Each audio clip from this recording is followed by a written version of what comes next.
Ils veulent du sexe.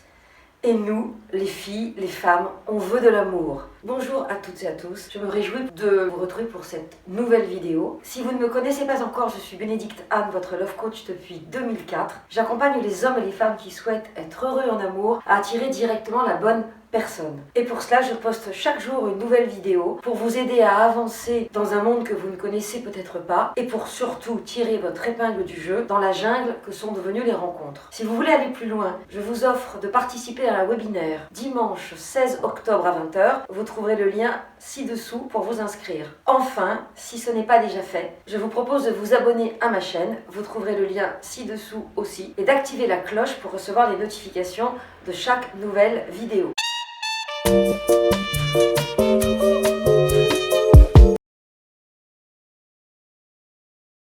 Ils veulent du sexe et nous, on veut de l'amour, m'a dit une des coachées du Love Circle, mon groupe de coaching continu. Et j'ai trouvé cette réflexion intéressante parce que vu de l'extérieur, effectivement, compte tenu de tout ce qui me remonte du terrain, on peut se poser la question des objectifs des hommes et des femmes. Je m'adresse plutôt aux couples hétéros, mais vous l'avez compris, si vous êtes un couple gay, il y en a toujours un qui est plus dans le masculin et un qui est plus dans le féminin, donc vous adapterez. De mon expérience, c'est-à-dire des dizaines d'années sur le terrain, ce que j'ai constaté, c'est que les hommes et les femmes traversent des phases dans leur vie. Des phases où ils sont plutôt serial monogames et des phases où ils sont plutôt serial aventure. Ce n'est pas forcément quelque chose qui est décidé, qui est planifié, je veux avoir plein d'aventures.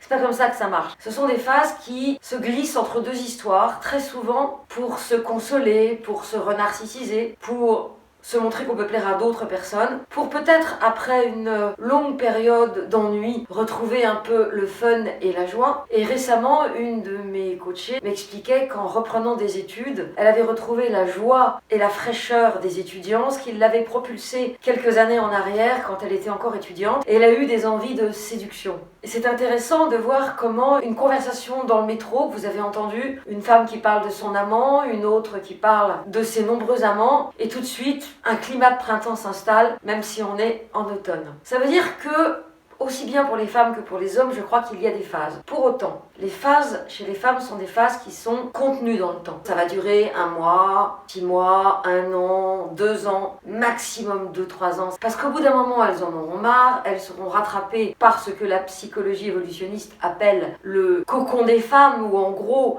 cette espèce de besoin fondamental de fonder une famille, de mettre des enfants au monde et de resserrer le cocon autour du monsieur. Concrètement, ce que moi j'ai observé, c'est que les femmes qui sortent d'une histoire longue, laborieuse, ennuyeuse, bourgeoise ou simplement une histoire normale, mais elles ont voulu rentrer dans le moule. Et ce qui se passe une fois qu'on est sorti de cette histoire, c'est que la véritable nature reprend le dessus. Et la véritable nature n'est pas une nature lubrique, coquine, aventurière et muy caliente. La véritable nature n'est rien d'autre que la problématique névrotique familiale qui s'est inscrite à travers un certain nombre de conditionnements pendant des années et qui tout à coup explose parce qu'on est sorti du cadre bourgeois, du moule qui correspondait à l'attente de la famille. Et combien de fois j'ai vu des jeunes femmes ou des femmes beaucoup plus mûres se précipiter dans des rencontres transgressives. Pour les plus jeunes, c'était plutôt le libertinage ou le polyamour. Pour les plus âgés, ça pouvait être bien sûr cela, mais c'était surtout la multiplication des saveurs à travers la recherche de partenaires plus jeunes qu'elles, très vaillants, et surtout des partenaires qu'elles avaient envie de varier. Et je me souviendrai toujours de ce coaché qui me disait qu'une femme lui avait dit au lendemain de cette première nuit, qui était plus ou moins préméditée à travers une appli, en tout cas les deux savaient qu'ils allaient finir la nuit ensemble, et elle lui a dit « Je ne couche jamais 2 fois avec le même homme ». Et lui, il était désespéré parce qu'il n'avait qu'une envie, c'était de la revoir, et évidemment, il était touché. On va dire donc que la femme aura tendance à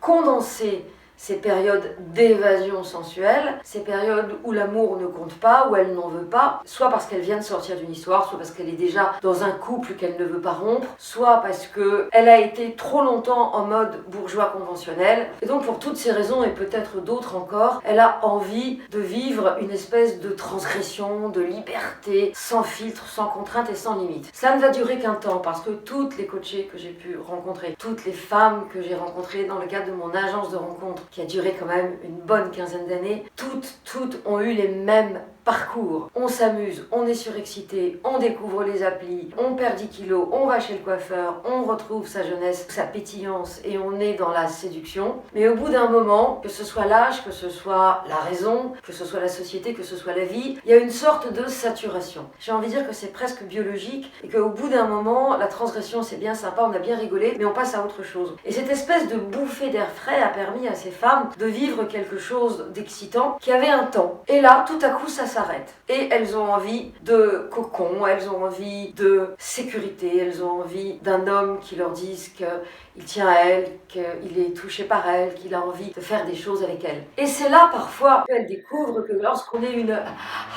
Wonder Woman muy caliente et qu'on dit « Hé, les mecs, j'ai mon lasso, venez !» C'est très facile. Et lorsqu'on dit « Bonjour, je suis une oie blanche », moi, un passé de coquine? Non, pas du tout, de qui parlez-vous? Elles se refont donc une virginité, et là, elles arrivent en mode « Je me suis séparée il y a quelques années, j'ai pris le temps de digérer, de faire le deuil, et maintenant je suis prête à construire. » Et là, tout à coup, la vie devient compliquée. Pourquoi? Parce qu'évidemment, ce qu'elles dégageaient de leur bas-ventre lorsqu'elles étaient dans la phase de transgression ne correspond plus du tout à ce qu'elles dégagent maintenant au niveau du cœur, puisque maintenant, elles sont dans la phase de construction. Les hommes en face sont les mêmes. Eux aussi sortent d'une histoire, ont besoin de se renarcissiser. Mais chez eux, il n'y a pas de limite. Pour la plupart, la phase coquine, lubrique, aventurière, vous l'appelez comme vous voulez, peut durer aussi bien quelques semaines, quelques mois que quelques années, dans la mesure où ils n'ont aucune limite physiologique. Ils n'ont pas une mort programmée de leurs ovocytes. Ces différences font que, effectivement, ils veulent du sexe et nous on veut de l'amour. C'est pas complètement faux sur un plan physiologique. Et puis ce qui va rajouter une couche à cet élément, c'est la proportion de masculin et de féminin dans la femme et la proportion de masculin et de féminin chez l'homme. Et là, vous allez vous rendre compte qu'en fait, c'est du coup par coup. Si la plupart des hommes sont sur un modèle masculin, vous aurez des hommes au yang très développés et des hommes avec un yin complètement débordant. Ce qui fait qu'on ne peut pas généraliser. En tout cas, ce qui est certain, c'est que les hommes qui ont un féminin important, ça ne veut pas dire qu'ils n'ont pas de masculin, ont tendance à être plus romantiques, plus dans la communication, plus dans l'échange.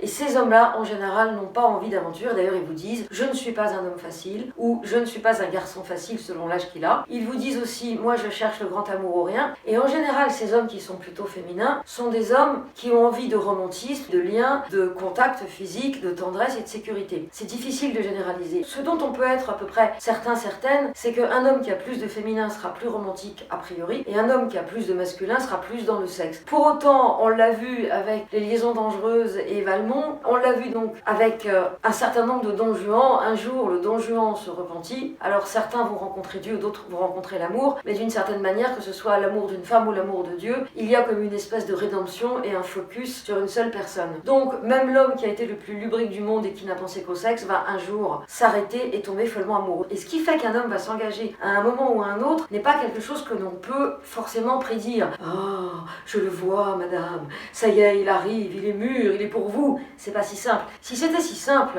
ce serait systématique. Ce qui est certain, encore une fois, c'est qu'il y a des grands principes. Et ce principe-là, c'est que quelqu'un qui sort d'une histoire, qui est encore dans ses histoires d'avocat, à se chamailler pour la garde des enfants, il n'est pas du tout disponible pour construire une nouvelle histoire. Alors oui, les hommes préfèrent le sexe à certains moments de leur vie. Oui, ils ont besoin du sexe pour se rassurer, pour penser à autre chose, pour se changer les idées, pour que leur bas-ventre ait une vie à part, parce que ne pas faire l'amour, ça crée beaucoup de tension chez les hommes qui ont de fortes libidos, mais ça peut complètement changer. Pour autant, on ne peut pas le prouver. On peut l'espérer. Alors que pour les femmes, la sécurité sera toujours prédominante. Ce qui fait que celles qui disent qu'elles cherchent du sexe, c'est vrai, mais pour un temps. Celles qui disent qu'elles ne veulent pas s'engager, c'est parce qu'elles sont pétées de trouille. Quant à celles qui disent qu'elles recherchent l'amour et qui, au bout de 3 caipirinhas, couchent avec le garçon dans sa voiture ou sous une porte cochère, ne sont pas très claires. Et là, ce n'est pas une histoire de les femmes veulent de l'amour et les hommes veulent du sexe. C'est une histoire d'ambivalence, d'avoir à la fois une part de soi qui souhaite la construction et une autre part qui soit a envie de s'encanailler, c'est possible, ça arrive, soit une part qui se sabote. Et elle se sabote comment? En notant toute opportunité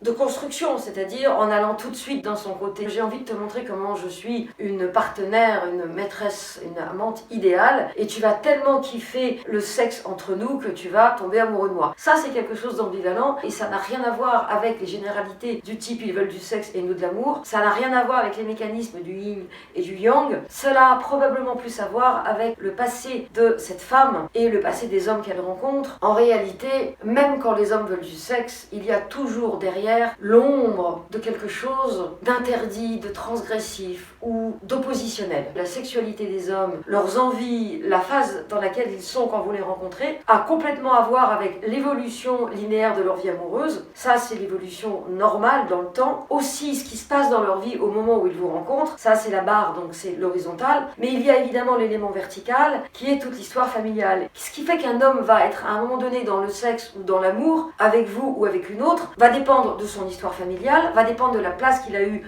dans cette histoire, va dépendre de sa posture par rapport à cette histoire, des histoires qu'il a vécues jusqu'alors, de ce qu'il vit en ce moment quand vous le rencontrez, et va dépendre de là où vous en êtes vous. Parce que comme on rencontre en miroir, il est probable que l'homme que vous allez rencontrer va être lui aussi à un endroit qui n'est pas complètement éloigné de vous. En conclusion, au-delà des idées générales qui ne sont pas complètement fausses, je vous invite à vous demander, quand vous avez eu 3 échecs consécutifs dans une relation, que vous soyez d'ailleurs un homme ou une femme, qu'est-ce qui relève de votre responsabilité? Qu'est-ce que vous n'avez pas vu? Qu'est-ce que vous n'avez pas voulu voir? Qu'est-ce que vous n'avez pas voulu entendre? Et surtout, est-ce que vous avez bien regardé l'autre et sa proposition? Est-ce que vous avez vraiment été attentive à celui qui était en face de vous et qui vous disait « Eh Mac, je suis comme ça, tu prends le package, je ne le prends pas. » Et vous l'avez pris, le package. Alors, est-ce que vous vous êtes trouvé dans des situations dans lesquelles vous avez eu l'impression que vous n'existiez pas, que l'autre ne voulait que du sexe et que chaque fois que vous tombez amoureuse, c'est quelqu'un qui veut du sexe et vice versa? Dites-le moi dans les commentaires, je serai ravie de vous répondre. Merci d'avoir regardé cette vidéo jusqu'au bout. Merci de la liker si elle vous a plu, de la partager si vous pensez qu'elle peut aider des personnes de votre environnement. Et à demain